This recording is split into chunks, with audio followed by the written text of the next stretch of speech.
Hey hustlers, welcome back. So today I have Juan Castillo from GuruWalk joining me, which is a very interesting platform.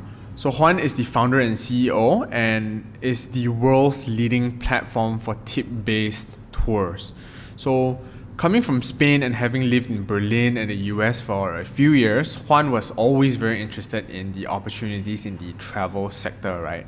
And the tipping point was when he discovered his home country, Spain, was named the #1 travel destination for tourists in 2015, 2016, 2017, and 2018. So he wanted to build a business that would further enrich Spain's travel industry and help everyday people conduct their own walking tours. So that's how GuruWalk started in 2017. So fast forward 2 years, GuruWalk has managed to establish these tours in 88 countries around the world, which is insane. So the monthly number of walkers, GuruWalk's version of tour guides, has grown to over 70,000 people and continues to rise every day. So I think this is just the beginning of a new form of tourism, and I'm really excited to speak to Juan in this episode. So to listen to the story and how he got started and how he brought it to the next level over the last couple of years, stay tuned to the end of this episode, okay? Hey Juan, so it's great to finally speak to you. I know we spoke on email for a bit, but let's start this episode by telling me and our audience a bit about yourself and also your past experiences prior to launching your current business, GuruWalk. Yeah, well, I started doing startups in 2012. I've done this is my 10th project, so I've done many projects already. I had a good or bad luck that my second project that I did became a great success for that time. So it was a marketplace too about some kind of professionals, and it became the leader of Spain. So that business gave me like hundreds of thousands of euros in revenue, and I was like 23 years old. And yeah, like my friends were earning like 1,000 euros per month. The ones that were earning more, and I was earning 10,000 euros per month or more. So, but instead of buying a car and a fancy car or even a house or something that someone normal would have done, I reinvested that in many other businesses, and more crazy ones and more ambitious ones. But all of them failed. So I lost much more money than anybody that I know. But I've learned many things through this process. So I'm happy about what happened. And this is the result and why I think GuruWalk is doing also well, because I've learned so many things and I'm applying it to it right now. So how old are you now? I'm just curious. How old? 32. 32. Okay, so you sort of started business more than 10 years ago. Am I correct? 8 years ago, 2012. Yeah, it will be 8 years in February. Yeah. Okay, so you mentioned that it's your second business was a success, and you attributed it to luck. But I don't believe in luck, because you kept trying and trying. Correct? Mm-hmm. Yeah. And that's not luck, you see. No, it's persistence. It's persistence, and well, also I think I'm mentally sick, because it's not normal to try so many things and lose that much money. But yeah, it's something that we as entrepreneurs have. Yeah. So tell me a little bit more about your second business. Like after, like you mentioned that you reinvested a lot of your profits in other businesses, and those have failed. Do you have, what are some learnings that you have? Like what are some mistakes that you've made that made you discover? Yes. Yeah. Well, I think mainly there is two important things for a business to have a success. And the first one is the market and the timing of that market. So that business that went well, it was because the timing was perfect. Like there was a new law that in Spain, you will be required to have like a certificate of your building if you wanted to to rent an apartment or to sell some property. Yeah. So that was a new law, and there was nobody there. Yeah. So the timing was perfect, and there were also competition, but my marketing strategy became the successful one. Even my competitors had much more money than I had, and they have much more experience, and I was just a 22-year-old or 24-year-old guy with no internet experience. But I learned from many people that has like blogs or now podcasts like you have. So I always trying to learn from people that have more experience and try to apply their knowledge to my business. Yeah. Yep. So the first one, yeah, is timing, and the timing was perfect, but also the strategy was better than my competitors. But it depends on the size of the business, because I think that your I know that your podcast is about your these side projects that you can do, and for having like passive income and stuff like that. But if the opportunity or the market or the business require to have a team, then the team is also very important. So for some projects, I think like that project that I had, it could be like I was doing that myself and just two more people. Yeah. So it could be like this kind of project. But like GuruWalk, the project that I'm doing right now, is a huge opportunity. It's a very big opportunity, and it's a much bigger market, and it's a much more ambitious project, and it will not be able to do it by myself. So the second most important thing in business is the team, and how you work with the team, how you select the best people, how you attract the best people, how you help them to interact in the best way to learn more from the mistakes and to improve much faster and to do things better. So those are the two things. And the second thing is is the most complicated, and is the one that requires more skills and requires more time and requires more experience. But this is the good thing about entrepreneurship. Yeah, it's not the money that you earn; it's also the skills and the things that you learn. Yeah. So, since we're talking about, building a team, like when you started at Yeah. GuruWalk, did you start off with a team? No, I started by myself. I started just myself. So in a startup like GuruWalk, there are like different stages. Yeah. So Ash Maurya in his book Running Lean described it as three stages, like problem solution fit, product market fit, and scale. Yeah, scale up. Yeah, everybody thinks about product market fit, but nobody's talking about problem solution fit. So at the beginning, you just want to all the time you want to optimize for learning, because a startup is something with a lot of uncertainty and a lot of complexity. Yeah. So you don't want to optimize for profit. You want to optimize for learning faster than your competitors. So first stage, the problem solution fit, you want to start doing these experiments that are qualitative experiments. You want to have this qualitative information about the problem, like doing interviews with customers, see why they are having this problem, how much it's hurting for them, who are the people that are more willing to pay for this because the problem is bigger for them. So you want to test all those qualitative experiments, yeah. So that is at the beginning, and you don't need data. You don't need to do like quantitative experiments like everybody thinks about the lean startup thing, yeah. So after you test that and you validate all the most riskiest hypotheses, you want to pass to the product market fit, yeah. And for that, yeah, you need to do a lot of interactions and everything. So and then you start. You have like these operations that somebody has to do, and yeah, you start building the team. And yeah, when you figure that out, and everything is going great, and you have the unit economics perfect, like, and you know that you invest €1 here and take You're gonna get €2 two, out. 2, 3, yeah, Right. Yeah, then you can talk to investors and put more money and to start the machine. Yeah, but it's not that easy as it sounds.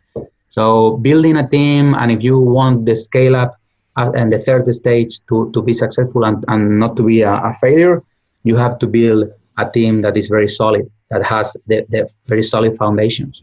And nobody's talking about company culture, and nobody's talking about management 3.0.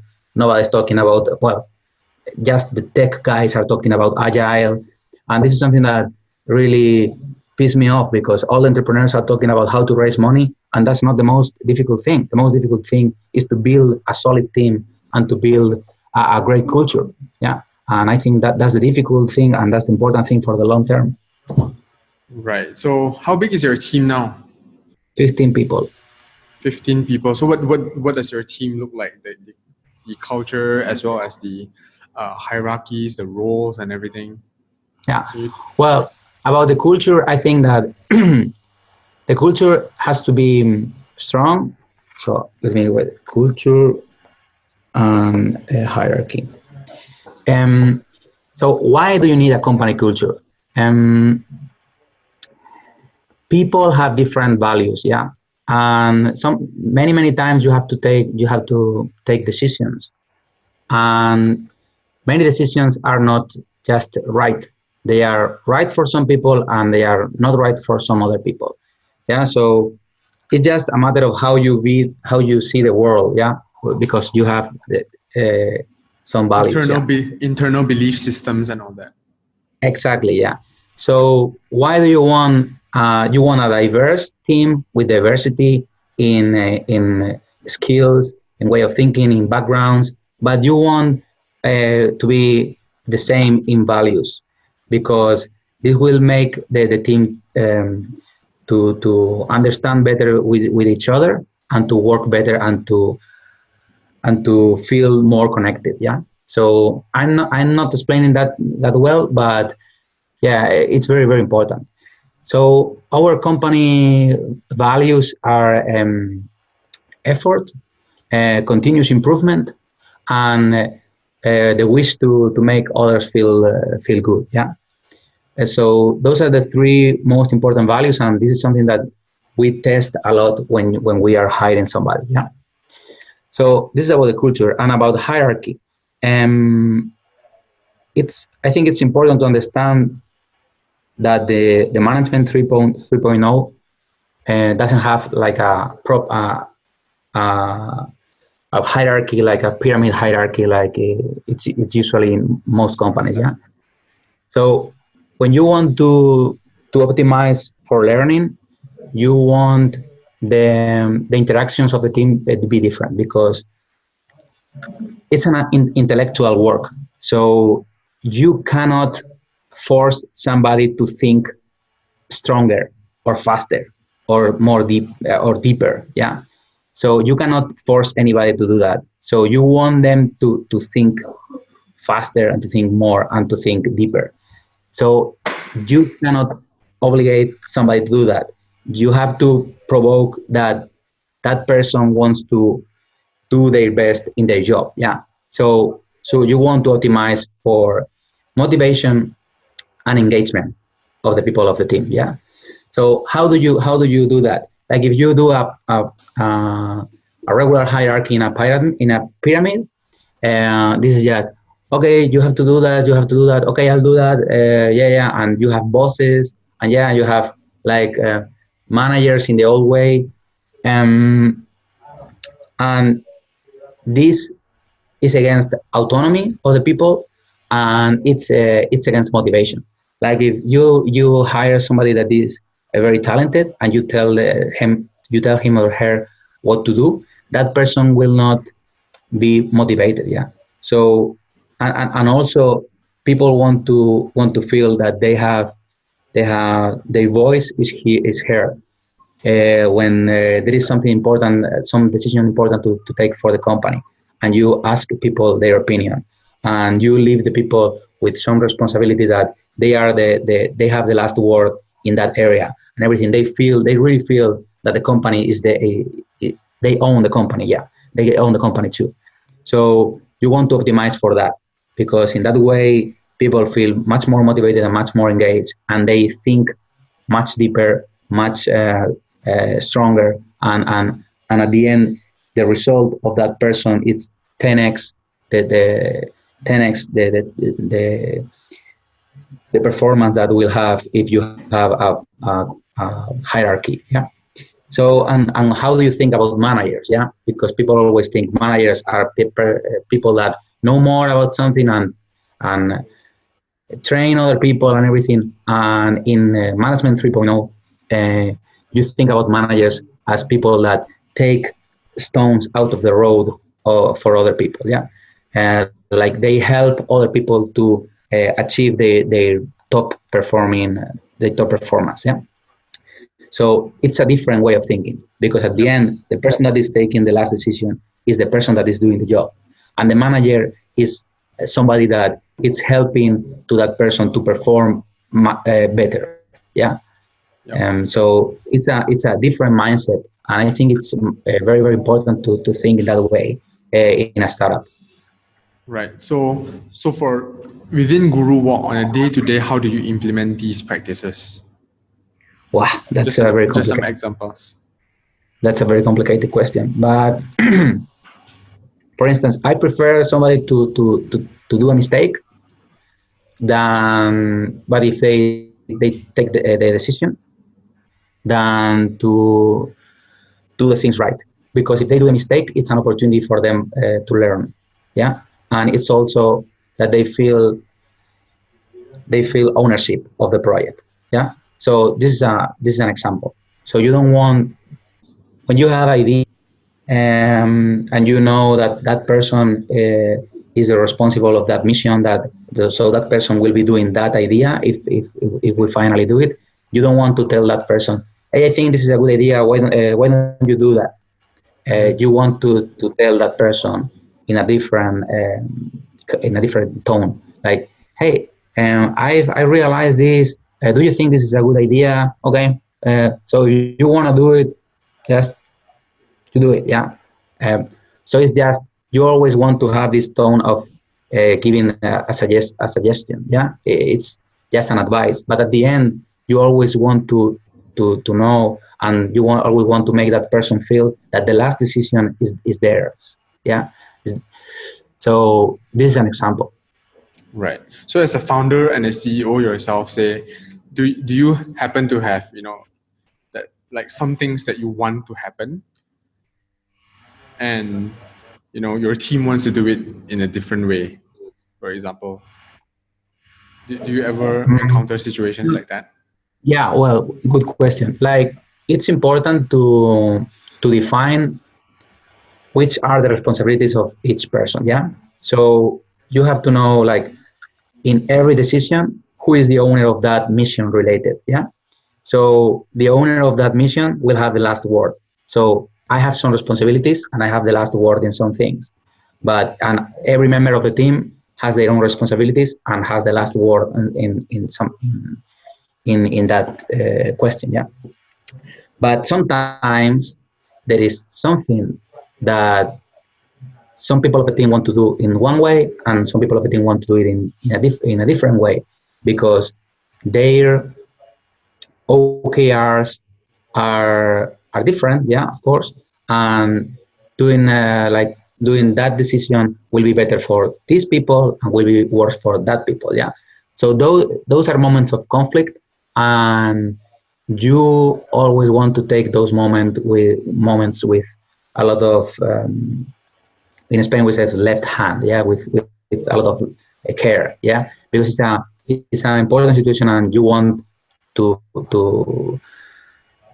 to help the team to reflect that we are a team and we are aligned with the same vision, and we have to understand well that we have to care about each other, OKRs and everything. Yeah, usually this doesn't happen, but sometimes it happens, and you have to be careful about those moments and just talk with the team and help to resolve that situation. Right. I think that's very, very insightful. So let's talk a little bit more about your company, GuruWalk. Tell us more about GuruWalk. Well, GuruWalk is a marketplace like an Airbnb for free walking tours. And free walking tours, or as we call it, GuruWalks, it's pay what you want walking tour. Like imagine that you travel to Rome and you are there just for 2 days. So the first day, the best thing you can do is take a GuruWalk because they will show you like the most important things of Rome in 2 or 3 hours, and you don't have to pay anything for joining the tour. So at the end, you just pay the guide whatever you want. Like if you want to pay 10 euros, you pay 10 euros. If you want to pay five, you pay five. If you want to pay 50, you pay 50. If you like it more or less, you decide how much you want to pay. So it's a concept that is growing a lot and it's growing exponentially, especially here in Europe. And because travelers love to feel that power that they have the power to decide. And on the other side, the guides are putting a lot of effort in doing a great job and to deliver a great experience because they know that if they do it not so good, they will earn less. So it's they are always thinking about how to improve the tour, how to to improve the experience, how to do it more entertaining, funny, you know. So it's a win-win for both sides. And some guides are earning like in August in some cities they are earning sometimes 10,000 euros per month. So uh, being a free walking tour guide or being a guru walk guide, it's a great hustle job because you can earn a lot of money and it's a very fun job because you meet a lot of people from everywhere. It's great. Yeah, and you deliver. You also develop great skills because you are public speaking. You are developing leadership skills. It's great. Sounds very interesting. So essentially, you guys are providing a platform for gurus to run these free walking tours. So like all platforms, like Airbnb, Uber, Lyft, it's always a chicken and egg story, right? You can't get users without walkers in your case, and you can't get Yeah. walkers without a user base. So tell me more Yeah. about how you solved this problem initially. Yeah. Yeah. In marketplaces, we call that liquidity. We want to create liquidity in some hubs. Yeah. In some places. Like for now, for us, it's cities. Yeah. So how we started, we thought, okay, where are we adding more value? Like the problem that we are solving, where are we adding more value?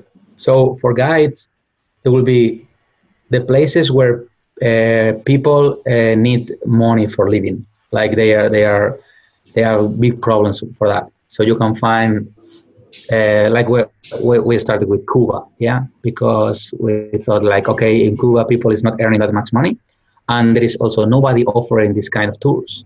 So people that is traveling to there, there is no competition, yeah. Um, and also, we thought that at that time, Cuba will be growing a lot in tourism because the United States was talking about being more open with Cuba and everything. But at the end, that didn't happen. But we started with that. So you want to focus in some hubs and do the liquidity. Yeah. So first, well, if you really want the service to happen, you have to have the suppliers. Yeah. In this case, the gurus. Yeah. Um, and once you have the gurus, you look for the other ones, the travelers. Yeah. But yeah, the strategy could be different. Sometimes you can fake this supply or take the supply from other marketplaces or other places. But we did it that way. Like it was very easy for us. When you are adding a lot of value to some person, it's very easy for them to recruit them.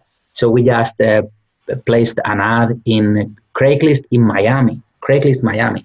Like we are looking for guides in Havana, and with that we had a lot of emails and a lot of requests, and we selected the best and we put it on our platform. And for the travelers were easy because since nobody was doing competing for that either in SEO or either in SEM in paid marketing, it was very easy for us to be on the top of Google. So it was easy. Right. So, it sounds like there's a lot of resources being put in. You have to build the platform, you have to go out and, spend money on paid for SEM. Did you raise any funding at all to get Well, right now we are closing like next month we will be closing around that in total will be €1 million, but we started with almost nothing. So I don't think that you need a lot of money for starting. It's true that a marketplace, and if it's a big marketplace like us, because it's an international market, it's capital intensive, yeah. But for at the beginning, you don't need money. Actually, if you spend too much money, maybe you're not doing things right. So as we did it, we found an open source software for doing marketplaces called ShareThrive, and we downloaded it and we put it on Heroku. And yeah, in 24 hours we had the platform. And yeah, for recruiting the guides, we put this listing in Craigslist, which was free, and we recruited the guides. And for recruiting the travelers, at the beginning we posted some events in Couchsurfing, which was also free, and we recruited the travelers. So at the beginning, everything was free. And yeah, even before that, for the problem solution fit that I told you, before even building the platform, for testing those qualitative hypotheses, I didn't need even the platform. I just put it a post in my Facebook, like, I'm looking for some people that want to show the city to some travelers, and I recruited some people there. It was free. And also I posted an event on Couchsurfing, and I said, hey, this is a free walking tour in Valencia, the city where I live. And some people joined. And there I started to test all those hypotheses that I had. So you don't need a lot of money. You have to think more creatively. Right. I think that's a very, very, just think out of the box. You don't just solve every problem with money, right? A lot of people say, I don't have the capital, I don't have the marketing budget to do this, to do that. But, there are so many ways to get free data and free learnings in the beginning when starting a business. Exactly, yeah. So we've talked about how you got your users and walkers in the beginning when you guys just started, but fast forward 2 years later now, what do you find has really worked for GuruWalk, in terms of user and walker growth? Yeah, good question. Like I always like to say that a good strategy is something that defines everything that will work and will help you to grow, but you just focus in the most important thing and forget about all the rest. Yeah. Mm-hmm. So if you look in Instagram or in Twitter, in our accounts in GuruWalk, they are completely empty. Yeah, because everybody say, why don't you do that? Like if you are doing a travel business, you have to be in Instagram. Yeah.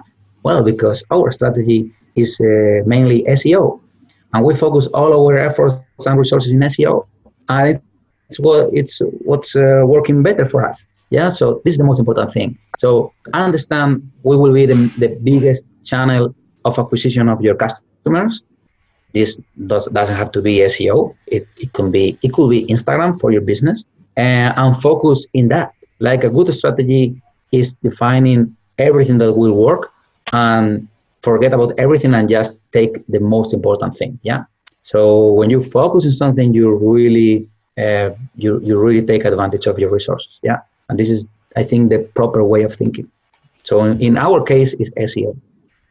Right. So your first market was in Cuba, and now in the email conversation we had, you mentioned that GuruWalk is now in 88 different markets. It's in 90 countries right now. 90 now. So how did you get there, from Cuba to 90 different markets? Like through SEO? Yeah, mainly through SEO, and also as I said at the beginning, the timing for the business was correct. Like everybody was looking for this kind of tours, and the value proposition for the guides is very high. Like if you are able to earn €2,000 per month, €3,000 per month, doing something that is very fun, and also for people that has backgrounds in history and culture, which usually don't have that many job opportunities. The value proposition for them is so we didn't want to enter in 90 countries. It just happened to us. Like we left the platform open, and many people from many countries and different cities started to sign up and create their own tools. So our growth has been very, very organic. Wow, So the best kind of growth.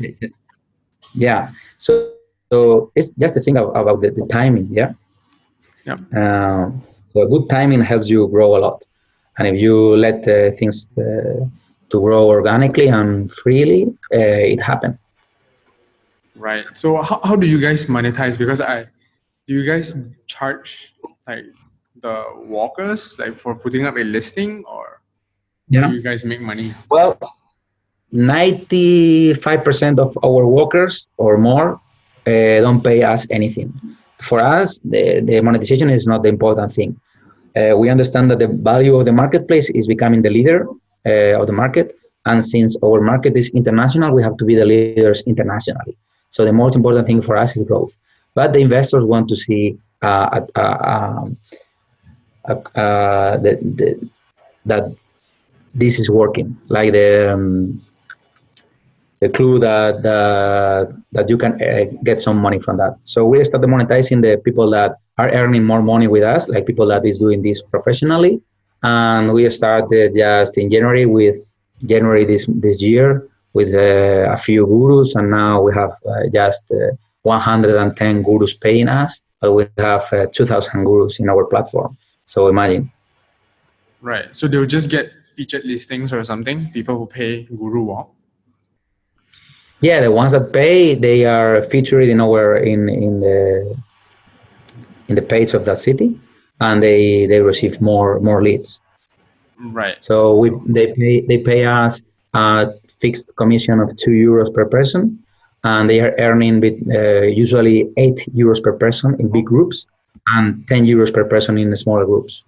I'm sorry. Can you repeat that, because I think the audio cut off for a bit. Yeah. So we are charging them €2 per person that joins their group, and they are earning between 8 to 10 euros per person. So it's around 20-25% of the commission of 20-25%. But it's fixed. We always charge €2. Right. Okay. So like good luck with Guru. I think it's an amazing business model that you guys are doing, and you guys are helping and empowering a lot of local people, local communities as well. So let's go back a little bit and talk about your previous businesses. What are some of the biggest mistakes that you've made in entrepreneurship? Well, the biggest mistake is trying to thinking that you are Elon Musk, yeah, and you can to a new market and you will solve every problem. Like the most stupid idea that I tried is I tried to build a brand of high-end electric motorcycles, yeah. So I was even talking with Ducati to do a partnership with them, and they gave they will give us the biggest motorcycle that they have, that is the Ducati Diavel, and we were talking also with people that made electric motors and the batteries and everything, and I created a team of people that knew about engineering and electronics and everything like that. But I knew anything. I knew nothing. I knew nothing about manufacturing or electronics. So I ended up in New York trying to raise capital for the company. And the investors were telling me, okay, what's your background? And I told them, okay, I did some websites in the past, And they were like, okay, so you have no idea about that? And I said, yeah, man, I don't have any idea about that. So when I realized about that, I told with him, okay, look, guys, I think you are great. You are the best team ever, but I'm not a good leader for this. And this is a mistake. So this is the biggest mistake. But also, the emotional intelligence and the emotional intelligence skills for when you are working with people and when you have like a lot of anxiety for trying to do to succeed to succeed and everything, it goes against your performance. So this internal dialogue that you have to have with yourself for facing the problems in the best way and for treating the people in the best way possible is the most complicated thing. Because at the end you want the company to succeed, and sometimes people that work with you, they want the best for themselves. Yeah. So it's a it's not a natural alignment. Yeah. So you have to find how to do a natural alignment with that. How you want to find out how you make the people want the company to succeed, and usually people want to do a good job, and your main job is not to to do it bad. Like you don't want to demotivate them or discourage them, or so people usually come motivated, and if you do the things right, people will stay motivated. But it's difficult to do the things right. So many people just run out of me, like they don't want to work with me or stuff like that.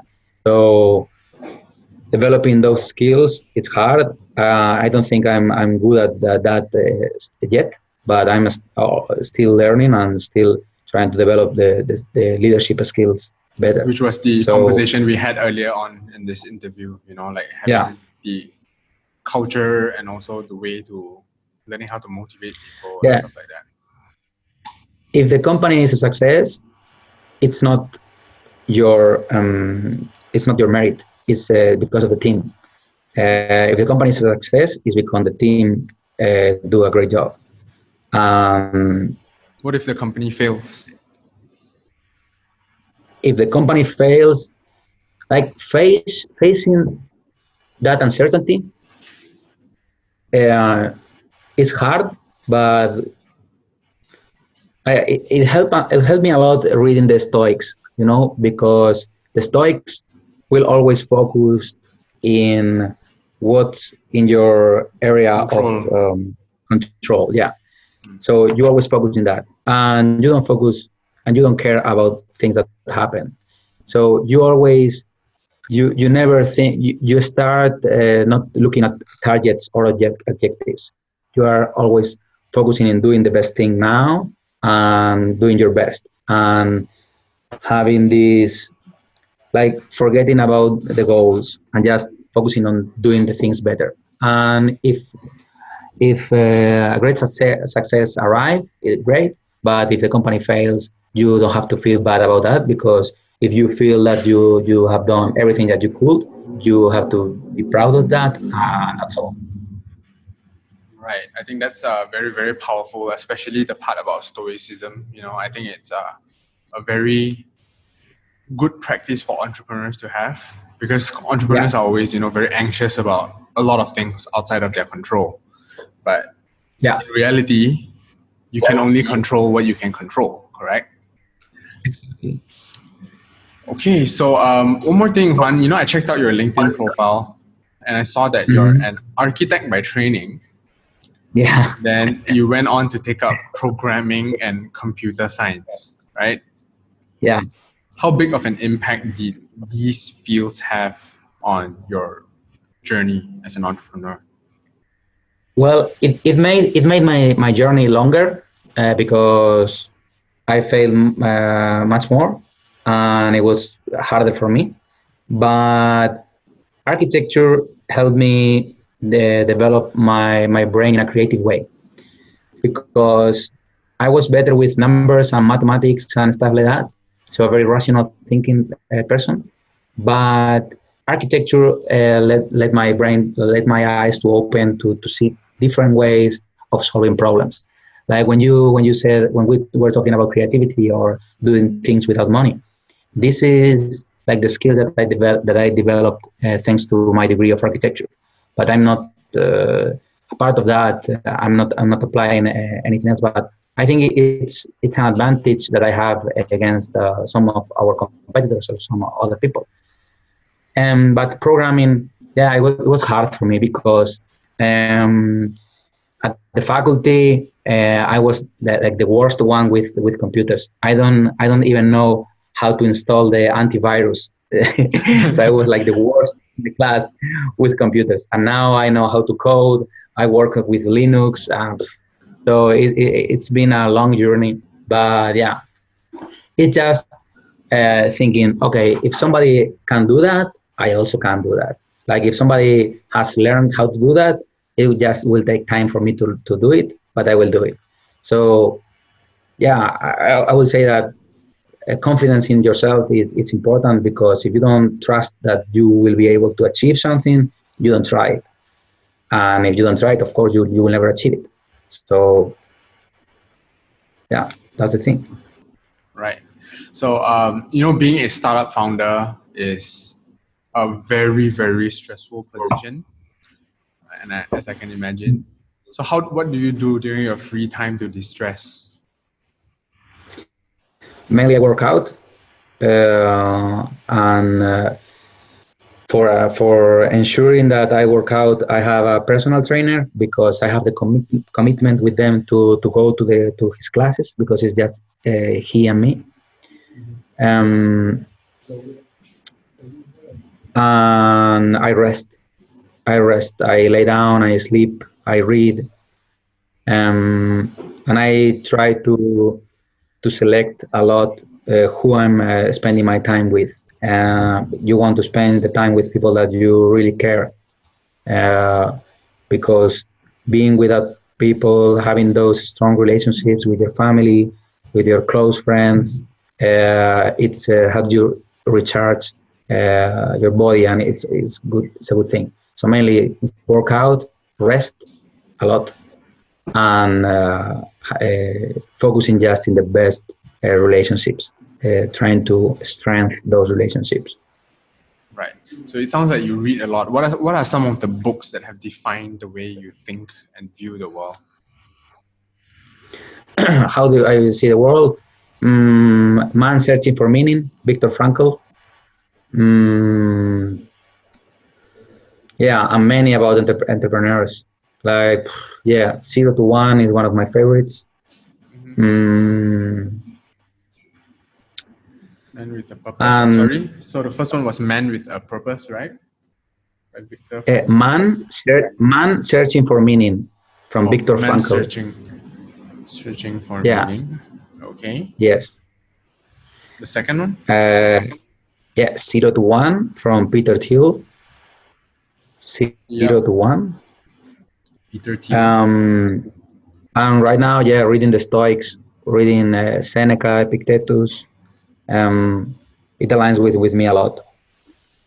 But yeah, I've learned many things for applying to the business, like the book Drive from Daniel Pink, which teach you about motivation, how motivation works. Or I've read a lot about Management 3.0, or I've read about, yeah, happiness, stuff like that, yeah.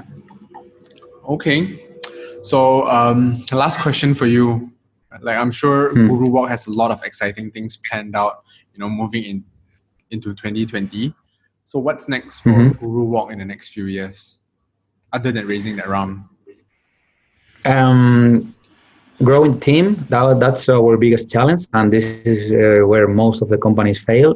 Growing the team in a good way and not destroying the culture. And yeah, growing the team to maybe 30 people, like double the size, which will be a huge challenge. And for the long term, we always have the vision of having 50,000 gurus working full time with GuruWalk in 10,000 destinations, which So will how many give us do you have now? We have 2,000. And full time, we have maybe 50. So the vision is to multiply for 1,000.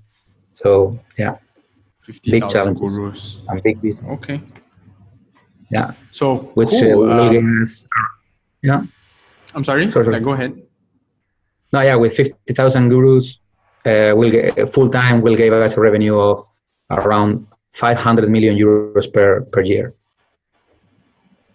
Nice. That's a very ambitious goal, but I have no doubt that if you keep doing what you're doing, it would not be a problem.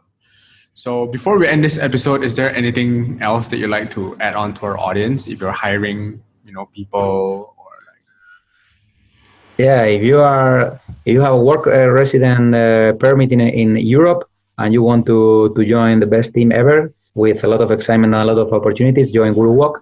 And if you are thinking about starting your own project or doing your own company or anything, think that most probable scenario is that you will fail. But even that, you will develop and learn many things and develop great skills that you will not learn in any other places. So at the end, success is not what you earn, but the person that you become.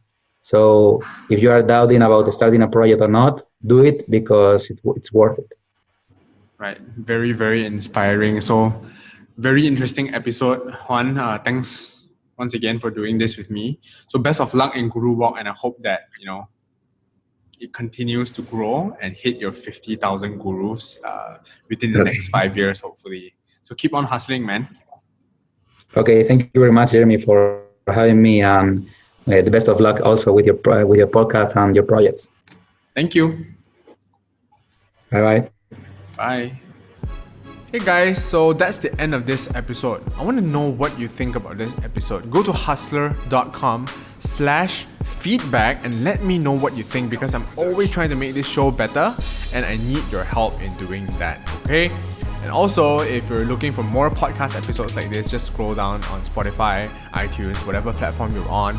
Or if you're a reader and you want to read guides and informative articles about starting your own online business, definitely check out our blog at hustler.com. Okay, see you on the next episode. Bye.